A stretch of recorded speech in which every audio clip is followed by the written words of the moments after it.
Salut tout le monde, c'est moi Laurent, le chinois francophone qui vit aux États-Unis. Aujourd'hui, on va faire une petite dégustation. Sushi, burrito. Alors, vous êtes prêts? Et c'est parti. Comme la dégustation précédente, il y a aussi des épinards et bien sûr il y a du riz, ce qui ressemble vraiment au sushi, mais ce qui enveloppe en fait, ce qui donne cette forme de burrito. Bon, comme on va aujourd'hui encore rester dans le thème fusion mexicain-japonais, c'est de l'algue. En fait, c'est très populaire dans la cuisine japonaise, ce qu'on voit là. Alors, comme vous pouvez le voir, et voilà, ça ressemble vraiment à un burrito, la forme d'un burrito, mais sauf que bien sûr, c'est l'emballage, comment dire, une pâte d'algue qu'on utilise comme un burrito. C'est un sushi qui est gigantesque, qui a la forme d'un burrito, mais c'est vraiment un sushi gigantesque. Waouh! Salut tout le monde, me voilà. Alors, je suis hyper content de faire cette dégustation devant vous. Comme la dernière vidéo précédente, c'était à Chops Express, c'était burrito avec du barbecue à la coréenne. Et c'est le bulgogi qu'on prononce, mais ceci là, c'est un peu style qui est un peu plus pur japonais. Mais sauf que c'est, voilà, ça nous fait croire en fait que c'est un burrito. En fait, ça l'est pas. C'est un sushi gigantesque, comme vous pouvez le constater là. Alors, je vais faire ma dégustation cet instant-là.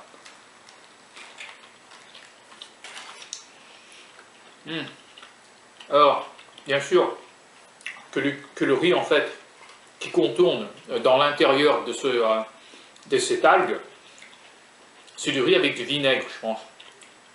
Mais sûr que le riz qui est utilisé pour le sushi, il est particulier. Il est particulier et c'est pas comme le riz qu'on consomme, riz nature avec la cuisine asiatique traditionnelle, mais dans ce cas-là, ils ont mis quelque chose dessus. Jalapenos, ou jalapeno, je sais pas comment on dit en français. Épinards, bien sûr, la sauce de crabe. C'est vraiment une bonne combinaison. Si vous adorez en fait ce genre de combinaison, et je ne sais pas si ça existe en France, si c'est genre de restaurant ici, c'est la fusion.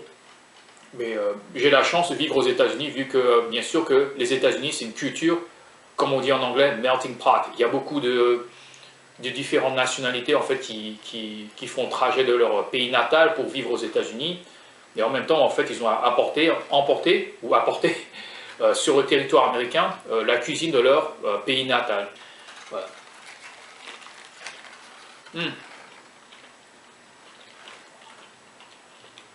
Pas trop mal. Je suis un grand fan du saumon en général. Qu'il soit cru comme ça, ou qu'il soit cuit sur un barbecue, etc., dans un sandwich ou un burger, j'apprécierais toujours le saumon. C'est un poisson, une source de protéines très, très sain. Il y a beaucoup en anglais on dit omega-3 fatty acids, qui est bien pour le cerveau. On peut vraiment rien dire de mauvais sur les saumons. Ce que j'adore énormément du saumon, c'est qu'il n'y a pas d'arrêt, non. Pas d'arrêt qu'on fait quand on mange du poisson, surtout dans la cuisine asiatique. Comme moi, j'ai grandi avec des Asiatiques. Les aînés mangeaient toujours leur poisson avec des arrêts. Certains choisissent de l'avaler, de manger, et ils ne veulent pas en penser. Il y a certains qui font. Après, ils vont commencer en fait à chercher dans leur propre bouche et en fait de retirer les arrêts dans leur propre bouche. Et bien sûr, dans la culture asiatique, mettre la main dans la bouche, c'est pas mal poli, c'est accepté. Bien sûr que les manières culturelles sont toujours arbitraires. Certains gens vont penser que c'est comme pas très civilisé de le faire ou mal poli, mais c'est la culture, c'est la culture. Et dans le contexte culturel, mettre la main dans la bouche, en Asie, c'est pas mal poli. Oh, et alors, l'algue qui emballe ce sushi-là, c'est de l'algue. C'est intéressant parce que moi, j'ai jamais pensé en fait qu'on pouvait consommer l'algue. Pour moi, l'algue, c'était toujours quelque chose qu'on trouvait sur la plage, qui faisait partie de la mer, mais on ne les mangeait pas nécessairement. Mais dans ce cas-là, les Japonais ont bien fait d'expérimenter et d'inclure ceci dans leur propre cuisine.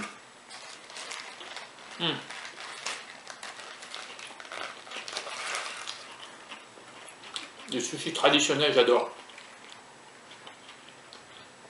Il y a beaucoup de styles de sushis qui existent. Peut-être dans le futur, je vais en faire une dégustation. C'est une de la culture asiatique en fait qui est un peu américanisée ou occidentalisée. Bien sûr, dans la cuisine, dans le sushi aux États-Unis, il y a une sorte de sushi qui s'appelle California Roll, ou la roll de la Californie, je ne sais pas comment on dit en français. C'est l'influence californienne sur ceci aussi.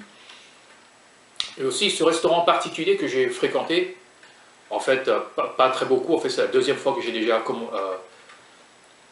consommé dans ce restaurant-là. Comme je l'ai dit, mes restaurants préférés, c'est ceux que je consomme les moins fréquemment. Et il y a aussi un autre genre de plat qui existe dans la culture, entre guillemets, fusion asiatique, c'est le poké, influencé de l'Hawaï, l'état de l'Hawaï, en anglais on dit Hawaii, et c'est le fait en fait que beaucoup de Japonais ont immigré du Japon dans l'île de l'Hawaï, et donc beaucoup d'Asiatiques vivent là-bas, et donc comme ils l'ont fait sur le territoire métropole américain, ils ont emmené avec eux la culture sushi qu'ils ont mélangé avec bien sûr ce qui était les indigènes de l'île de l'Hawaï. Et dans le futur, j'en ferai aussi une dégustation du même restaurant.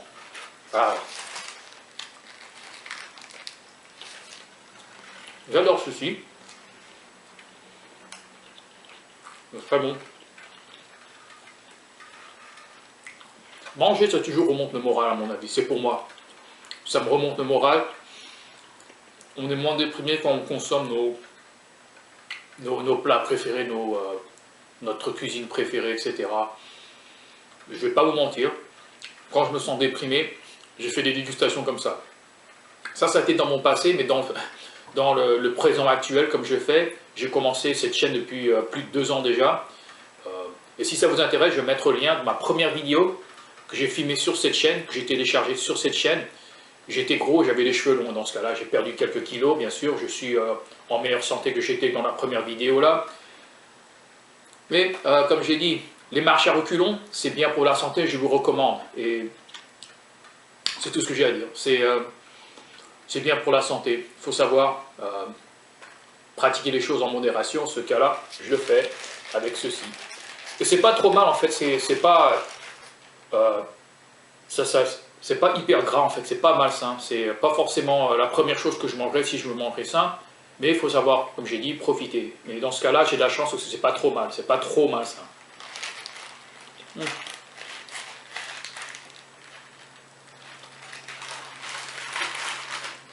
Bon, c'est vraiment un bon plat. Le sushi, pour moi, restera toujours un de mes plats préférés. Mais j'ai assez parlé de moi. Je voudrais demander à vous tous, mes téléspectateurs francophones, qu'est-ce que vous pensez de la cuisine japonaise? Aimez-vous le sushi? Ou vous n'aimez pas le sushi? Et si c'est le cas, dites-moi ce que vous en pensez dans la barre de commentaires en bas. Et voilà, c'est la fin de la vidéo. Si vous a plu, cliquez sur like et aussi partagez-la avec un de vos potes. Si vous voulez en voir plus, abonnez-vous, mais surtout n'oubliez pas de cliquer sur la cloche afin de recevoir la vidéo le moment qu'elle sera téléchargée. Je vous remercie énormément, je vous souhaite une très bonne journée et bye bye, ciao ciao.